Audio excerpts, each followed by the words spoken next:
তিনটে মা একসাথে আছে, সবাই ডেলিভারি দিয়ে বাচ্চা একসাথে। এটাই দেখুন, যদি গিল্ট অবস্থায় একসাথে থাকে, প্রেগনেন্ট অবস্থায় একসাথে থাকে, তাহলে একসাথে তিনটে মায়ের বাচ্চাও একসাথে থাকতে পারে, সেখানে কোনো রকম কোনো অসুবিধা হয় না।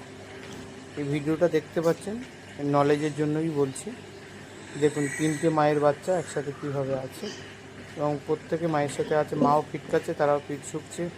এইরকম ধরনের একসাথে থাকলে অন্তত 15-20 দিন পর থেকে বাচ্চা খাওয়া শিখে যায়। ধীরে ধীরে 1 মাস হলে আপনারা বাচ্চা সহজে উইনিং করতে পারবেন। এটা একটা সুন্দর একটা পদ্ধতি, যে পদ্ধতিতে খুব তাড়াতাড়ি বাচ্চাকে উইনিং করানো যায়, এবং 30টা 35টা যতই বাচ্চা হোক না কেন, 3-4টে মায়ের একসাথে যদি থাকে, তো সেগুলো উইনিং করতে ক্ষেত্রে কোনো সমস্যাই আসে না, বরঞ্চ তাদের অ্যাক্টিভনেস আরও ভালো বাড়ে।